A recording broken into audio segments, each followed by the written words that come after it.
যত ছাড় দিবেন তত শান্তিতে থাকবেন, যত ছাড় দিবেন তত আপনি ভালো থাকবেন,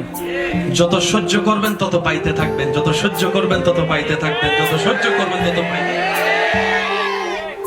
হীরা এমনি হয় না,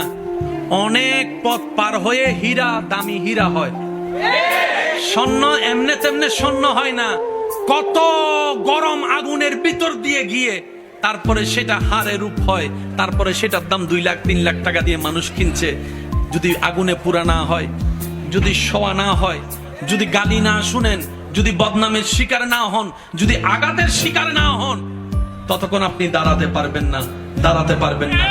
যাদেরকে দুনিয়া ভাঙতে চায়, আমি শ্রদ্ধার সাথে ভালোবাসার সাথে অনুরোধ করছি আমার ভাই বোনদের কাছে, যদি কখনো দেখেন দুনিয়া আপনাকে ভাঙতে চাচ্ছে, নামাতে চাচ্ছে, ধ্বংস করতে চাচ্ছে, আপনি রবের উপর তাওয়াক্কুল করে নবীর প্রেম ভালোবাসা নিয়ে একটু ধৈর্য ধরে সময়ের অপেক্ষা করবেন, সময়ের অপেক্ষা করবেন, রবের হুকুম আসা পর্যন্ত সময়ের অপেক্ষা করবেন। মনে রাখবেন, ভাঙ্গা জিনিসগুলাকে আল্লাহ এমন ভাবে সুন্দর করে নতুন করে সাজাবে, আপনাকে এমন সুন্দর জীবন দান করবে, যারা আপনাকে নামাতে চেয়েছিল তারা আপনি পর্যন্ত আর পৌঁছাতে পারবে